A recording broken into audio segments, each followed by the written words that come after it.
1900. Jadi tradisi yang sudah berjalan 700 tahun ini disalahkan oleh kelompok-kelompok baru yang datang dampak dari revolusi kerajaan Saudi yang ada di Arab Saudi, revolusi Wahabi. Jadi semenjak Arab Saudi itu ditaklukkan oleh Raja Saud, Raja Abdul Aziz, kemudian mereka menyebarkan pemahamannya, yaitu pemahaman Wahabi, hingga sampai ke tanah Indonesia. Akibat kegelisahan ini para kiai yang mulai merasa resah karena semua tradisi tidak boleh bertabaruk, tidak boleh ziarah dan lain-lain, itu disalah-salahkan. Ini dampaknya kepada masyarakat kita, masyarakat dulu, Jawa zaman dahulu tahun 1900 awal, ini mulai lagi ragu atas tradisi yang telah diajarkan para ulama pendahulunya, para pembabat ya, Islam di tanah Jawa ini. Akhirnya tanpa diorganisir, berkumpullah, ini riwayat dari cerita Kiai As'ad ya. Kami pernah mendengar cerita ini dari video-video yang ada di tersebar oleh Kiai As'ad.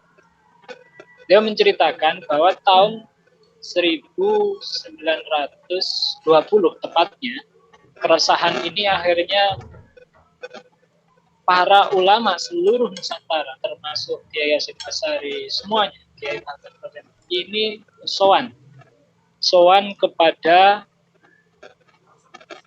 Kiai Muntaha. Ya, Kiai Muntaha itu adalah menantu dari Kiai Khalil Bangkalan yang rumahnya ya berada di istilahnya itu daerah Cingkobuan, ada di daerah sekitar Bangkalan sana. Nah, di sana para ulama tanpa sengaja berkumpul, ada sekitar 66 ulama berkumpul di dalamnya Kiai Ahmad Muntaha. Ternyata beliau melaporkan keresahannya, masing-masing mengadu kepada Kiai Muntaha, menantu Kiai Khalil Bangkalan, supaya melaporkan atau menyampaikan keresahan para ulama kepada Kiai Khalil Bangkalan. Karena saat itu ulama yang menjadi patokan para seluruh Nusantara adalah Syekhuna Khalil Bangkalan. Akhirnya Kiai Muntaha tanya, memang ada apa? Kok saya disuruh untuk sowan kepada menyampaikan sesuatu kepada Kiai Khalil? Kemudian beliau menceritakan ya tadi permasalahannya sekarang sudah banyak di Indonesia ini, di tanah Jawa, kelompok-kelompok yang menyalahkan tradisi agama yang telah ditanamkan oleh para pelopor-pelopor Islam di tanah Jawa ini. Apalagi kelompok ini, mereka ini kelompok Wahabi ini didukung oleh pemerintah Hindia Belanda, sangat dekat sekali dengan pemerintahan Hindia Belanda. Akhirnya sebelum sempat sowan, jadi masih berkumpul di dalamnya Kiai Muntaha. Kiai Muntaha itu rumahnya beda daerah dengan tempatnya Syekhuna Khalil yang ada di Kademangan Bangkalan itu. Belum sempat sowan, kepada Kiai Khalil masih mengadu di Kiai Muntaha. Kiai Khalil karena kema'rifatannya, beliau sudah tahu apa tujuan ulama-ulama yang kumpul di dalamnya Kiai Muntaha. Akhirnya Kiai Khalil Bangkalan ini memanggil salah satu santrinya yang bernama Nasif. Kiai Khalil mengatakan, Nasif, santrinya, sampaikan ke Muntaha, yaitu menantunya, sampaikan ke Muntaha bahwa jawaban dari keresahan para kiai itu sudah terjawab semuanya di dalam Al-Quran. Jadi kiai itu resah kalau nanti agama Islam yang Ahlus Sunnah wal Jamaah itu dipengaruhi, dirusak oleh paham-paham ini. Ya, keresahan itu tadi sama Kiai Khalil perintah santrinya yang bernama Nasif tadi, Nasif sampaikan ke Muntaha bahwa keresahan para ulama tadi sudah bisa dijawab apa yang di dalam Al-Quran. Kiai Khalil membacakan ayat dalam Al-Quran surat As-Saff, yaitu ayat yuridu yutfi'u nurallahi bi afwahihim wallahu mutimmu nurihi walau karihal kafirun. Dari ayat itu beliau menjelaskan bahwa banyak orang-orang kafir, orang yang ingin menghapus cahaya Allah dengan mulut mereka. Namun Allah sendiri yang menginginkan nur itu, cahaya itu selalu dibagi. Walau karihal kafir. Ayat ini menunjukkan, dijadikan isyarat bahwa meskipun ada orang-orang kelompok yang ingin menghapus ajaran-ajaran Ahlussunnah wal Jamaah, ini ketika Allah sudah menghendaki untuk menjaga nurnya dari agama Islam, jadi tidak akan mungkin terjadi. Seberapapun banyak orang Wahabi tidak akan bisa menghapuskan kemudian agama Islam, karena wallahu mutimmu nurihi, Allah sendiri yang nanti akan menjaga. Jadi setelah mendengar jawaban itu yang diperintahkan melalui santrinya bernama Nasir, yang sampaikan ke kiai ulama-ulama tadi mengurungkan soal. Ketika didawari Kiai Muntaha, bagaimana Kiai mau soal? Jawabannya tidak cukup, dengan isyarat ini cukup. Itu artinya kami disuruh dikasih isyarat untuk tawakal kepada Allah, bahwa yakin agamanya Allah itu tidak akan terhapus, tidak akan hilang, karena Allahu mutimmu nurihi, Allah sendiri yang menggunakan nurnya. Hanya pulang. Nah ini karomah, ini adalah karomah Kiai Khalil. Karena beliau tahu sebelum disewani sudah, jadi belum sampai akhirnya tetap sewan, cuma salaman, pulang gitu aja, tidak menyampaikan tujuannya, karena sudah dijawab dari santrinya. Namun setelah itu kira-kira tahun 1922 Masehi, meskipun demikian keresahan ini semakin memuncak, karena di satu sisi para ulama itu belum diberikan izin oleh Kiai Khalil untuk mendirikan wadah atau organisasi, karena tadi jawabannya pakai ayat Al-Quran tadi, wallahu mutimmu nurihi, nanti Allah sendiri yang menjaga, yang menciptakan agama Islam. Akhirnya di sisi lain revolusi Wahabi keluarga ini semakin menjadi-jadi, sehingga menambahkan rasa resah para ulama Indonesia ini. Dengan bukti apa? Para kelompok revolusi Wahabi di sana sudah ingin menghapus seluruh situs-situs sejarah, ingin menghapus situs-situs sejarah mulai dari rumahnya Nabi, rumah kelahiran Nabi, pertama Nabi lahir, yaitu Maulid Nabi, itu dibongkar. Ada yang sampai diganti dengan WC. Kemudian ada rumahnya Sayyidina Ali bin Abi Thalib, itu dijadikan kandang himal. Semua situs-situs sejarah itu dirubah oleh orang-orang kerajaan pemerintahan Saudi. Kemudian ada rumahnya Al-Arqam bin Abil Arqam, yaitu rumahnya sahabat yang saat itu digunakan untuk mendidik kader-kader as-sabiqun al-awwal. Nabi dulu punya tempat rumah untuk mendidik as-sabiqun al-awwal, orang-orang yang pertama masuk Islam, mendidik ajaran Islam dan seterusnya, itu di rumahnya Abil Arqam. Itu pun juga sekarang dibongkar. Kemudian ada juga Babu Bani Syaibah. Babu Bani Syaibah itu kalau di sejarah adalah sebagai situs di mana dijadikan media, satu-satunya situs yang jadi saksi bahwa Nabi pernah mendamaikan kelompok suku Quraisy yang hampir perang saudara, yakni saat meletakkan Hajar Aswad. Peletakan Hajar Aswad itu hampir perang saudara, kemudian untuk mendamaikan ada sebuah kesepakatan bahwa siapa yang meletakkan Hajar Aswad adalah orang yang pertama kali masuk ke Masjidil Haram melalui pintu Bani Syaibah. Dan itu pun sekarang sudah dihancurkan, tidak dirawat sebagai sebuah situs sejarah perjalanan peradaban agama Islam.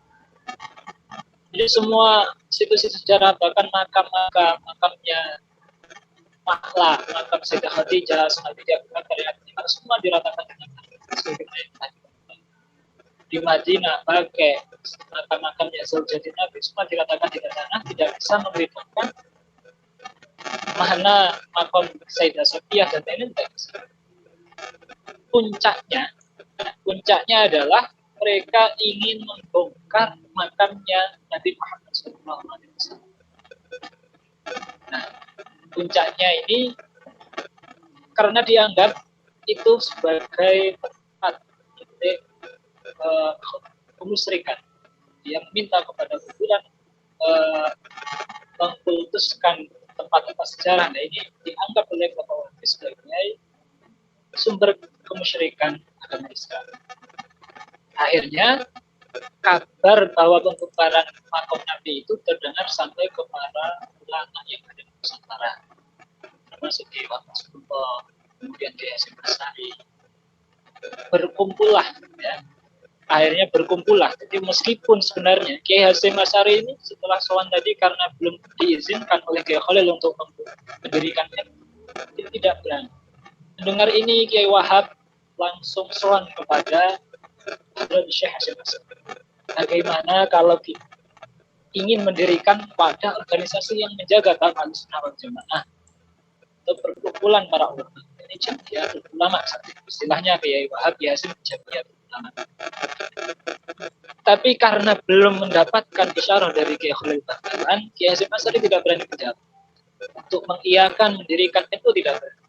Sehingga beliau meminta kepada Kiai Wahab agar sabar sebentar. Sabar, saya belum bisa memastikan apakah ingin mendirikan atau tidak. Akhirnya setelah mendapat jawaban dari Kiai Hasyim Asy'ari, Kiai Wahab sam'an wa ta'atan tidak berani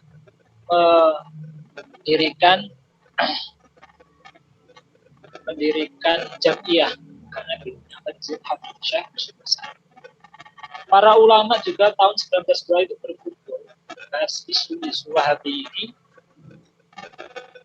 Di sana ada Kiai Hasan Arifin, ada Kiai Hasan Genggong, ada Kiai Nalus Begiri, Kiai Hasan Kudus, dan banyak kiai-kiai, semua seluruh kiai sepuh saat itu kumpul. Intinya tidak ada mufakat, tidak ada kesepakatan ingin mendirikan Jam'iyah, karena ada yang masih mengatakan cukup ada Syarikat Islam. Syarikat Islam itu adalah organisasi Islam yang diberikan oleh Gus Cokro Aminuddin Jinar Said, mengatakan cukup itu kita pakai, kita gunakan untuk menjaga Islam. Tapi ada yang mengatakan kita harus mendirikan organisasi yang khusus Ahlussunnah wal Jamaah, karena Serikat Islam belum mencukupi sebagai wadah asuransi. Tapi itu tadi, karena Kiai Hasyim Asy'ari belum mengizinkan, belum berani mengizinkan, akhirnya turunlah pendirian agar organisasi Nahdlatul Ulama ini. Setelah itu Kiai Wahab karena sambil menunggu jawaban Kiai Hasyim Asy'ari apakah diizinkan mendirikan itu, beliau akhirnya mendirikan wadah seperti Masjid atau atau untuk pergerakan organisasi Islam, meskipun belum mengatasnamakan organisasi yang dikuasai para ulama. Jadi untuk menunggu izin daripada Kiai Hasyim Asy'ari mendirikan organisasi seperti Al-Jannah. Akhirnya pada tahun 1924 Kiai As'ad Syamsul Arifin Kiai As'ad Syamsul Arifin itu dipanggil oleh Syekhona Khalil Bangkalan awal-awal tahun 1924. Dipanggil oleh Syekhona Khalil Bangkalan, awal dipanggil, kemudian ditanya, Sebenarnya pemanggilan pertama kali dalam rangka menegur kepada Kiai As'ad. Karena Kiai As'ad dulu itu masih kecil, ngajinya itu salah, tidak bisa mengucapkan lafal roh, tidak bisa, atau secidal istilahnya juga. Karena Kiai Khalil memarahi, kamu sengaja atau tidak membaca Al-Quran kok begitu. Dan ternyata jawaban Yasad, maaf Yai, saya cedal, saya tidak bisa membaca. Dengar itu Kiai Khalil langsung memerintahkan Kiai As'ad agar buka mulutnya, kemudian sana Kiai Khalil diludahi. Mulutnya Kiai As'ad diludahi, dan esok harinya dipanggil lagi Kiai As'ad sudah bisa mengucapkan lafal. Nah ini karomah berikut yang dimiliki oleh Kiai Khalil Bangkalan di saat mengawali cikal bakal daripada Setelah dipanggil kedua, ditanya apakah sudah sembuh, ternyata sudah sembuh. Dan saat itu pula Kiai Khalil Bangkalan, Syekhana Khalil memerintahkan Kiai As'ad untuk memberikan tongkat. Yaudah, kemudian Kiai Khalil mengatakan kepada Kiai As'ad, kamu tahu nggak rumahnya Hasyim Asy'ari? Hasyim Asy'ari mana ya? Jombang. Oke, tahu. Sudah, ini ada tongkat, tolong tongkat ini kamu berikan kepada Kiai Hasyim Asy'ari.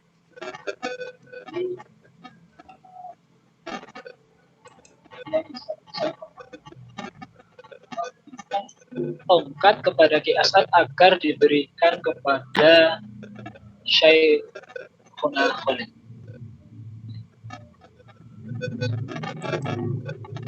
Selain memberikan tongkat, Kiai Khalil Bangkalan juga membacakan ayat dalam surat Al-Aib. Mama tilka biyaminika ya Musa. Qala ya Syekh, atawakkau 'alayha wa ushbi 'ala ghanami wa liya fiha ma'arib ukhra. Qala alqiha ya Musa fa'alqaha fa idha hiya hayatun tas'a. Qala khudha wa la takhaf sarqib wa sirata. Nah, ini ayat yang dibacakan Kiai Khalil dalam mengiringi penyerahan tongkat yang akan diberikan kepada Kiai Hasyim Asy'ari. Karena itu Kiai As'ad santrinya Kiai Khalil tanpa bertanya atau apa, dia saat berangkat ke Jombang. Singkat cerita sampai di Jombang, Kiai Hasyim Asy'ari langsung menerima Kiai As'ad, tapi tidak menerima tongkatnya, tidak menerima secara langsung, tapi menanyakan, ini tongkat ceritanya bagaimana kok saya dikasih tongkat? Ini Yai, bacakan ayat langsung Kiai Hasyim Asy'ari paham. Kecerdasannya Kiai Hasyim Asy'ari paham bahwa ini adalah isyarah, bahwa ini restu dari gurunya Sayyidina Khalil untuk mendirikan Jamiatul Ulama, istilahnya saat itu Jamiatul Ulama. Kiai Hasyim Asy'ari langsung bahagia sekali saat itu. Ya Allah, terima kasih, berarti ini adalah tongkatnya di Musa yang diberikan oleh Syekhuna Khalil kepada kita sebagai isyarah bahwa saya telah diizinkan untuk mendirikan perkumpulan ulama. Sebenarnya Kiai Hasyim Asy'ari sudah berinisiasi ingin mendirikan pondok ini sudah sejak awal berada di Cikupa dan Suan Kiai Hasan. Tapi baru setelah 4 tahun mendapatkan izin tongkat sebagai isyarah bahwa beliau Kiai Hasyim Asy'ari sudah direstui oleh Kiai Khalil mendirikan ulama. Kemudian setelah itu pertengahan tahun 1924 para kiai ini karena masih belum mendapatkan perintah langsung dari Kiai Hasyim Asy'ari memberikan kemudian Kiai Hasyim Asy'ari berinisiatif, mungkin yakin 100% apakah ini betul ikhlas. Jadi Kiai Hasyim Asy'ari itu dalam mendirikan tidak sekarang beliau istiqoroh tahun apakah betul jamiah yang akan diberikan ini betul ikhlas karena agama. bahkan sudah mendapatkan isyarat dari guru ya saat Syekhona Afandi ini diberikan belum langsung memutuskan untuk mendirikan jamiah ya untuk mengantisipasi penyebaran Wahabi yang puncaknya sudah ingin membongkar makam Nabi. Kiai Hasyim Asy'ari langsung mengutus ya, Kiai Wahab untuk komite Hijaz. Komite Hijaz ini adalah putusan para kiai-kiai NU untuk berdiplomasi kepada kerajaan Saudi yang saat itu sudah ingin membongkar makam Nabi Muhammad SAW. Singkat cerita ada 4 ulama dari NU, ya, dulu belum NU, tapi sudah putusan dari Kiai Hasyim Asy'ari ada 4. Yang pertama Kiai Wahab Rasulullah, ada Kiai Hasan Dipo yang jadi ketua PBNU pertama kan, ada Syekh Hunaim Al-Bisri, Syekh Misir yang tinggal di Surabaya, dan yang keempat adalah Kiai Zainul Arifin, yaitu pahlawan nasional yang dibunuh di Tasikmalaya atau di mana. Ada 4 itu, Kiai Zainul Arifin, Kiai Hunaim Al-Bisri, Kiai Wahab Rasulullah, dan Syekh Hasan Dipo, Kiai Hasan Dipo. Ini diutus untuk berdiplomasi kepada kerajaan Saudi yang saat itu sudah menguasai Arab Saudi dan berperang Islam. Isi daripada komite Hijaz putus itu membawa 3 permintaan. Yang pertama adalah permintaan agar para buyukur rahman, para haji wal mu'tamirin, orang-orang yang haji dan orang yang umroh ke tanah suci diperbolehkan untuk melakukan ibadah sesuai dengan madhabnya masing-masing. Jadi boleh tahlil, minta agar dibebaskan untuk beribadah sesuai madhabnya masing-masing. Syafi'i dan madhab Ahlussunnah wal Jamaah. Yang kedua, permintaan dari komite Hijaz itu adalah agar khotib dari Masjidil Haram itu diganti. Andaikan minggu ini adalah bermadzhab Syafi'i, minggu depan bermadzhab Hambali, minggu depan bermadzhab Maliki, dan seterusnya. Kedua, menggilir khotib Masjidil Haram. Dan yang ketiga, permintaannya adalah terakhir, permintaannya kepada kerajaan Saudi yaitu supaya kita dengan terus, ini permintaan seluruh Islam, para ulama yang ada di Jawa, agar makam Nabi Muhammad SAW tidak dibongkar. Dari tiga permintaan ini, yakni dibebaskan beribadah ditolak oleh kerajaan Saudi. Kemudian permintaan gilir khotib Jumat ditolak, hanya satu saja yang diterima, yakni tidak dibongkar. Dari 3 hanya 1 yang dikabulkan oleh pemerintahan Saudi, sehingga alhamdulillah berkat komite Hijaz ini makam Nabi tidak dihancurkan. Ya, meskipun kalau keyakinan kita sebagai Asy'ari yaitu secara hakikat Allah yang menjaga, tapi syariatnya, ikhtiarnya berangkat dari komite Hijaz yang diutus oleh Hadrat Syekh. Jadi ini cikal bakal daripada itu, jasanya luar biasa. Jasanya yakni bisa mengurungkan keinginan pemerintah Saudi untuk menghancurkan, merobohkan. Setelah itu pulang menghasilkan dari putusan komite Hijaz itu, akhir tahun 1924 Kiai As'ad Syamsul Arifin ini dipanggil lagi kepada Kiai Hasyim Asy'ari oleh Syekh Muhammad. As'ad, sini, kamu masih ingat rumahnya Kiai Hasyim Asy'ari? Masih ingat Kiai? Tolong, ini ada tasbih, ya, ada tasbih kamu berikan kepada Hasyim Asy'ari. Kiai siap. Kemudian Kiai As'ad mengulur, jadi tidak berani menerima, pakai tangan tidak berani. Sekiranya dia As'ad, mohon Kiai kalungkan tasbih ini ke leher saya. Jadi nggak mau memegang. Kan istilah kalau dalam gosok itu, kalau sampai istilah masai dengan tangan itu biasanya itu gosok. Jadi ini ikhtiarnya beliau biasa berani karena bukan haknya tasbihnya itu adalah tasbihnya Kiai Hasyim Asy'ari, kemudian jadi hanya dikalungkan langsung oleh Kiai Khalil kepada lehernya Kiai Hasyim. Sambil Kiai Khalil ketika ingin mengalungkan tasbihnya kepada Kiai Hasyim sambil mengatakan ya Jabbar, ya Jabbar, ya Jabbar, ya Qahar, ya Qahar, ya Qahar. Kalau bahasa Maduranya begini, sebagai si benar NU bakal hancur. Itu istilahnya begitu.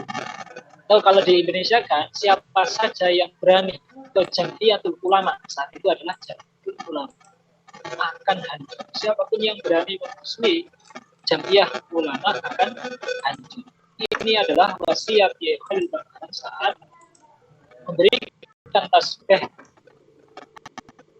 untuk Kiai Hasyim Asy'ari melalui kepada Kiai Hasyim Asy'ari. Sampaikan bahwa ini utusan Kiai Khalil untuk memberikan tasbih dengan membaca wiridan ya Jabbar ya Jabbar. Akhirnya Kiai Hasyim Asy'ari semakin mantap, semakin yakin bahwa diridhoi keinginan Kiai Hasyim Asy'ari untuk dan Jamiah.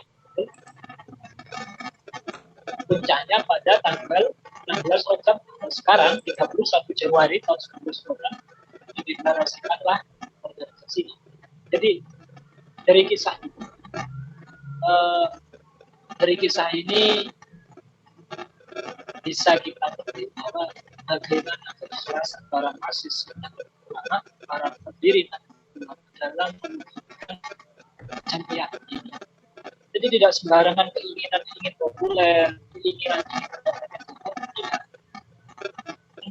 Sampai berani dirikan bertahun-tahun setelah ada isyarat istikharah, sowan ke makom para wali, kemudian mengumpul saraya berikutnya agar betul-betul keinginannya ini tidak karena nafsu, tapi karena tulus ikhlas.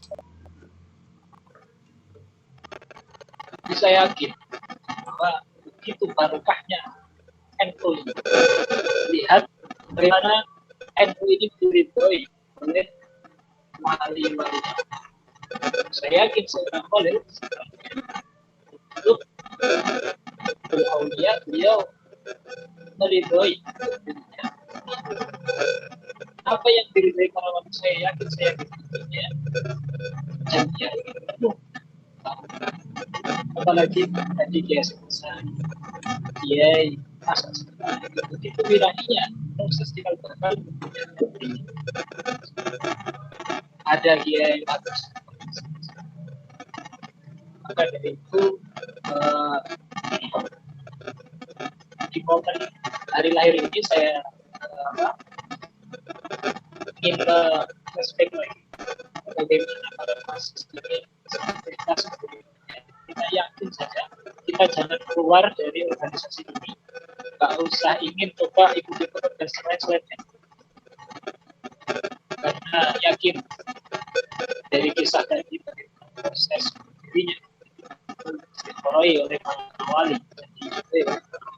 Bahkan guru saya di Ponorogo dia pernah menyampaikan bersama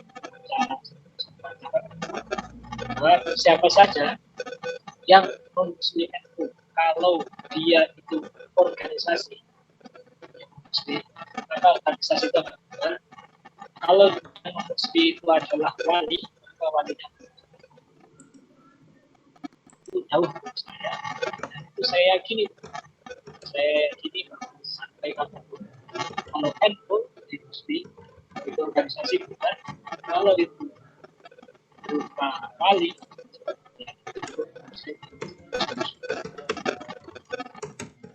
kemudian kalau cerita tentang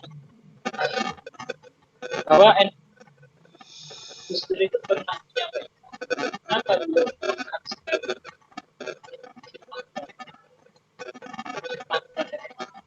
karena dengan kita hikmah berarti kita itu adalah orang-orang yang jiwanya itu bisa memberikan kita melakukan kebaikan. Gus Dur itu kalau itu prinsipnya adalah kalamnya Syekh Muhammad Al-Sabari katakan yaitu meratas hak dari kita halu wala yakun jangan kalian temani orang-orang yang jangan kalian kumpuli orang-orang yang tingkahnya perilakunya tidak menakutkan kamu dan ucapannya tidak menakutkan kamu. Orang yang perilakunya bisa menunjukkan kepada Allah adalah yang ulama itu ya berpikir memiliki yang ikhlas yang minta bagaimana ya ada dalam perjanjian banyak dia semua kita yang ikhlas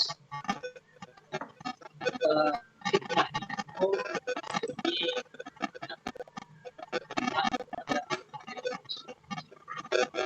kita ingin tabaruk pada dia semua dia kita ya orang-orang yang perilakunya bisa menunjukkan kita kepada banyak sekarang dia semua ada di itu jadi selama gitu nggak usah terpengaruh lah pakai ada ingin mendirikan organisasi pertandingan karena ya itu tadi prosesnya itu NU itu panjang jadi jangan sampai kita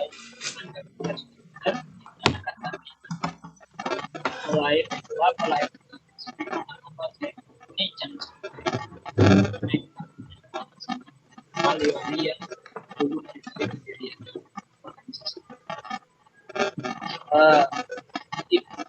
sebelum saya tutup terakhir akan kami ceritakan kisah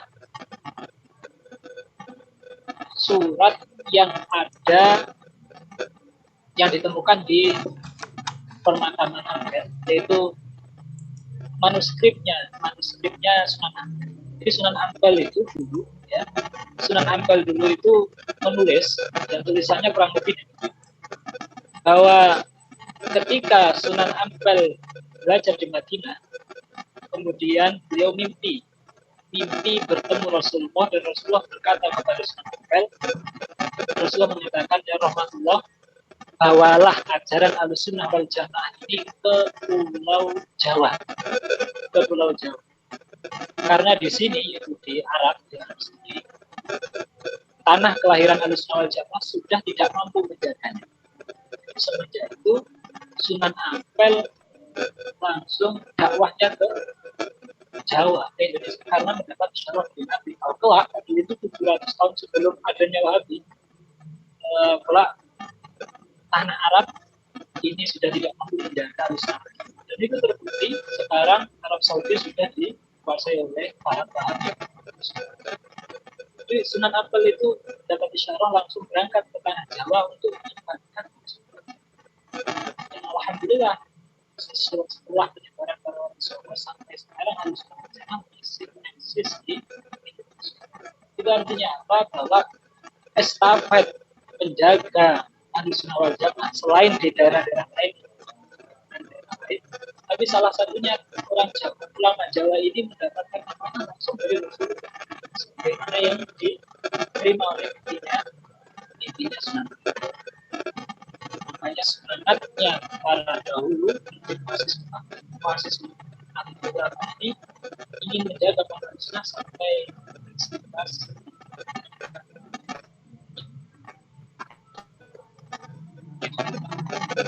Mungkin itu maaf kalau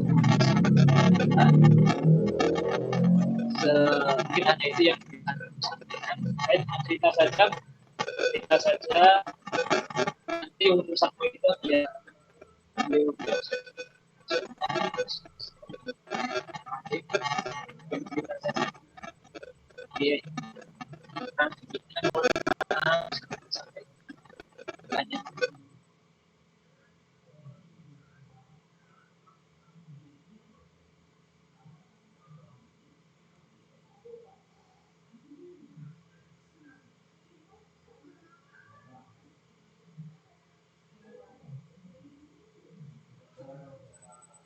dari kami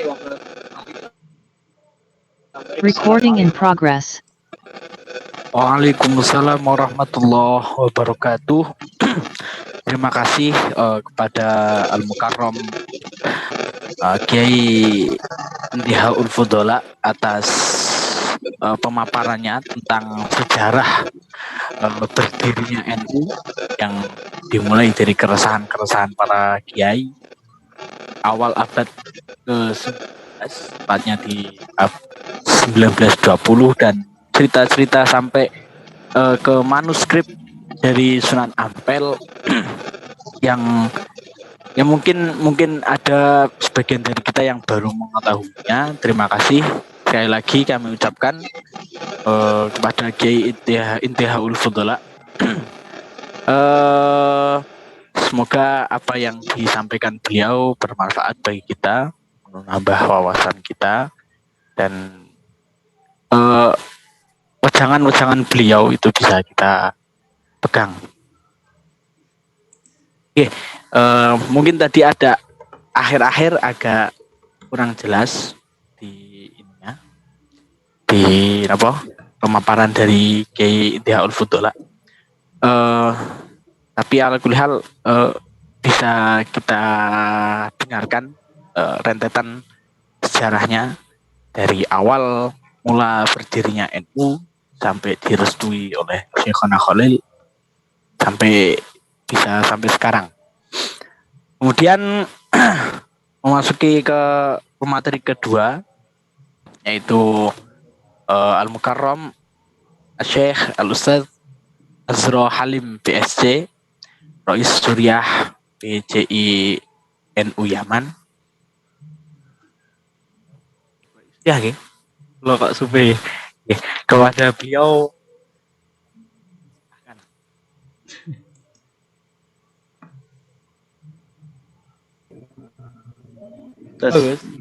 Tes masuk suara.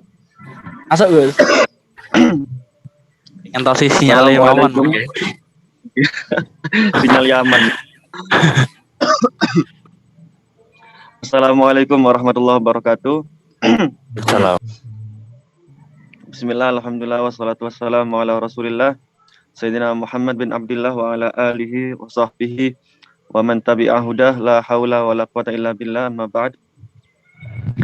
Terima kasih kepada para panitia yang telah mengundang, yang mengajak saya untuk gabung di acara ini, acara yang sangat luar biasa. Terima kasih, salam hormat, salam ta'zim kepada para pimpinan Majelis RPA dan seluruh jajaran pengurus RPA, terutama para panitia yang berjuang keras berusaha untuk mensukseskan acara kali ini. Terima kasih, jazakumullahu khairah. Salam takzim juga kepada para gawakis acara kali ini. Ada Gus Fulol, ada Gus Sobah, ada Gus Tajul, ada Ustadz Haikal, Ustadz Krisna, Ustadz Dimas, dan juga Gus Ibnu Faqih. Ahlan wa sahlan, salam hormat, salam kenal gawakis semuanya. Terima kasih para panitia sekali lagi telah mengajak saya dalam acara ini sehingga saya bisa ngaji pada gus-gus keren, pada ustadz-ustadz keren, kiai-kiai keren dalam acara kali ini.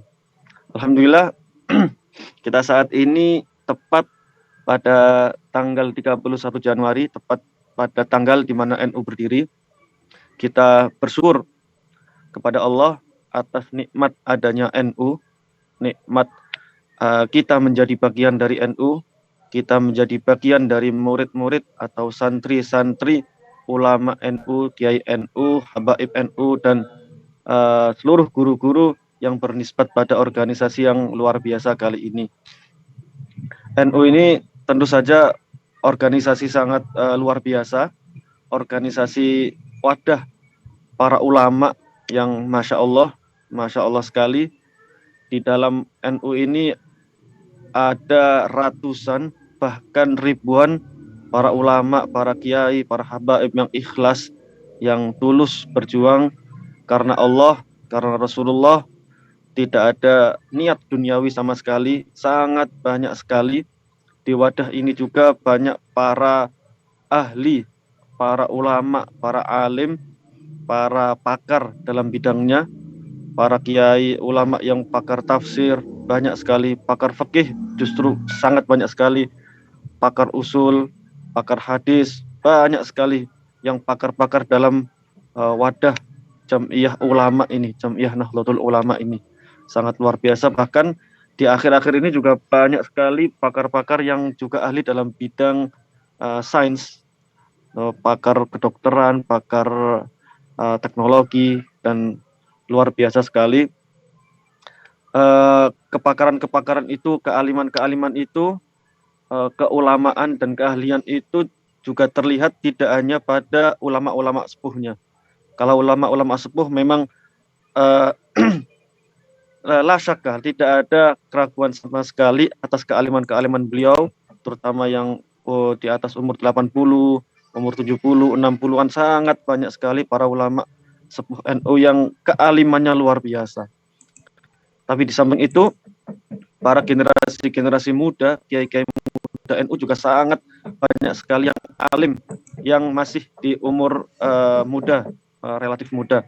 Banyak ulama-ulama yang umur 40-an, umur 30-an, bahkan umur 20-an pun banyak sekali kader-kader NU, kiai-kiai NU, kiai-kiai muda, gawakis-gawakis muda, santri-santri NU muda yang tampak kealimannya di usia muda sekali.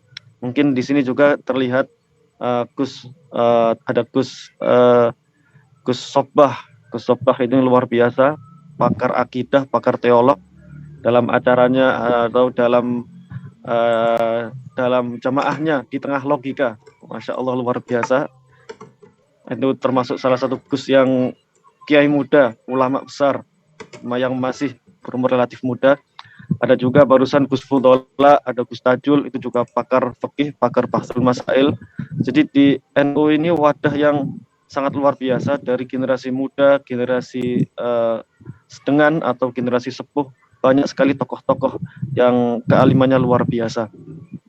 Seperti hadis Nabi, la tazalu ta'ifatun min ummati zahirina 'alal haqq hatta taqumas sa'ah, bahwa Rasulullah sudah memberi isyarah bahwa umat ini tidak akan kehabisan, zahirin alal haq, tidak akan kehabisan ta'ifatun min ummati zahirin alal haq, tidak akan kehabisan tokoh-tokoh yang berpegang teguh pada kebenaran, yang ahli kebenaran, ahli dalam keilmuan, hatta taqumas sa'ah, sampai hari kiamat nanti tidak akan habis di umat ini orang-orang yang hebat, baik itu dalam kalangan sepuh maupun kalangan muda. Itu janji Rasulullah Shallallahu Alaihi Wasallam. Ada hadis lagi juga, ummati kal matar, la yudra awaluhu khairun am akhiruhu.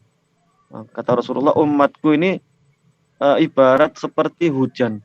Tetesan-tetesan itu kita tidak tahu mana yang bagus, mana yang lebih bagus antara awal hujan atau akhir hujan atau di tengah hujan. Dalam arti banyak ulama menafsirkan bahwa kebaikan-kebaikan dalam umat ini, umat Islam ini, kehebatan, keilmuan itu tidak akan terputus dari generasi awal sampai generasi akhir, sampai generasi hingga akhir kiamat nanti. Begitu pula kalau kita kiaskan pada Jam'iyah NU ini, generasi para tetua, para pendiri, kita lihat yang sudah dijelaskan oleh Gus Fudola tadi, sangat tokoh-tokoh, dipenuhi tokoh-tokoh yang sangat luar biasa.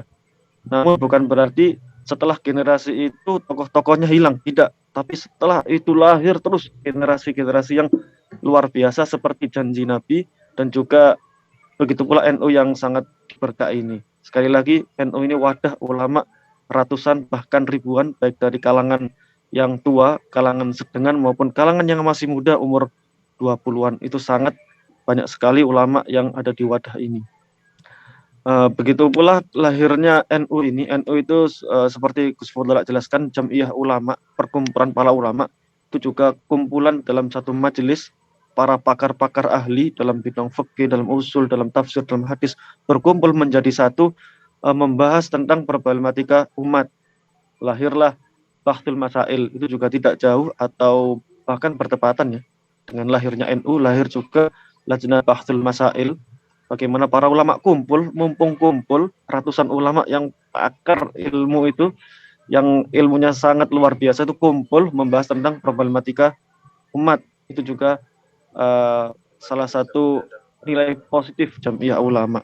Bahkan setelah itu lahir juga di luar Indonesia Majami' Al-Fiqhiyah, itu komunitas-komunitas yang membahas tentang fikih, komunitas para ulama yang dipimpin para ulama yang menyongsong atau membawa tujuan ijtihad jama'i atau ijtihad kolektif. Itu dulu Syekh Mustafa Zarqa dalam kitabnya Al-Ijtihad itu juga mengajak para ulama seluruh dunia untuk mendirikan majami' fiqhiyah. Itu seperti itu, komunitas yang berisi para ulama-ulama terkemuka di dunia ini untuk bersama-sama membahas tentang problematika umat menjadi sebuah ijtihad jama'i atau ijtihad kolektif yang berisi para ulama-ulama pakar dalam bidangnya. Seperti itu. Sekali lagi NU itu dipenuhi dengan para ulama, para pakar, cuman kita telah melalui tahun 2019 dan tahun 2020, kita sudah tahu 2020 dan 2021 ya, tahun-tahun pandemi. Tahun-tahun pandemi itu termasuk tahun yang sangat menyedihkan sekali. Banyak tokoh-tokoh NU yang bahkan kalau di total ratusan, bahkan mungkin sampai 1000 mungkin kiai-kiai NU yang alimnya luar biasa, pengasuh pondok pesantren yang sepuh-sepuh banyak yang wafat pada 2 tahun tersebut, entah itu karena COVID ataupun yang lainnya, wallahu alam. Tapi itu tidak memungkiri bahwa kita sangat sedih sekali. Saya sangat sedih sekali, terpukul sekali setiap hari mendengar kabar-kabar wafat hampir setiap hari selama 2 tahun itu, sampai total berapa ratus itu ada yang mendata para kiai NU. Namun ketika itu ada terbesit, memang dalam hati saya dipenuhi kesedihan, cuman ada terbesit rasa optimis melihat para tokoh-tokoh muda. Saya juga kenal di sini, mungkin di sini atau di luar, banyak sekali teman-teman yang di Indonesia juga banyak sekali anak-anak muda yang masih umur 20, 23, 25 itu sudah menguasai berbagai bidang, menguasai usul fikih, menguasai fikih, cara berdebat dalam bahsul masail sangat luas sekali, menguasai kaidah fikih, maqasid syariah, itu masih umur 20-an. Apalagi umur 30-an, umur 40-an yang masih ada pada zaman ini. Saya tuh benih optimis itu semakin berbunga seperti itu. Meskipun pada 2 tahun itu kita sangat sedih, tapi ada rasa optimis bahwa NU ini akan selalu dijaga, tidak akan kehabisan. Meskipun ditinggal wafat banyak ulama sepuh, tapi tidak akan habis para ulama-ulama muda yang akan menjadi generasi penerusnya. Alhamdulillah. Dan juga sebagai organisasi menginjak usia yang hampir 100 tahun itu bagi kita, atau menurut saya itu sangat-sangat luar biasa dan istimewa di umur hampir 100. Dalam hadis Nabi juga dikatakan, innallaha yab'atsu li hadhil ummah ala ra'si kulli mi'ah man yujaddidu laha dinaha. Kata Rasulullah, Allah akan memberikan umat ini setiap di penghujung 100-nya man yujaddidu laha dinaha. Berarti orang-orang atau tokoh-tokoh yang akan memperbaharui agama dia, atau pembaharu Islam, pembaharu agama itu pasti lahir di setiap penghujung 100-nya. Dalam syarah Abu Dawud, hadis Abu Dawud namanya kitab Aunul Ma'bud, itu disebutkan bahwa yang dimaksud ala ra'si kulli mi'ah itu adalah nihayatuha, di akhir penghujung. Jadi kalau abad pertama itu berarti tahun 90-an. Itu ada tokoh-tokoh hebat. Kalau abad kedua sekitar 190-an ujungnya.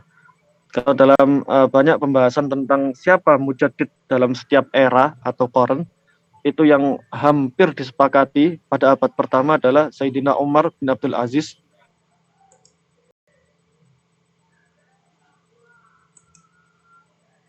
Ketika di akhir abad kedua, beliau lahir sekitar 150 ya, sampai 204 atau 200 berapa gitu. Itu termasuk salah satu mujaddid yang hampir disepakati oleh para ulama. Ada juga ulama yang mengatakan mujaddid setiap tahun itu tidak hanya satu orang, tapi ta'addud. Banyak sekali mujaddid yang akan Allah lahirkan pada penghujung 100 itu. Kalau kita korelasikan dengan, kita kiaskan dengan badan NU ini, itu juga seperti itu. Karena Allah ini meletakkan sebuah sir atau barokah atau rahasia Allah pada angka 100 tahun. Jadi insya Allah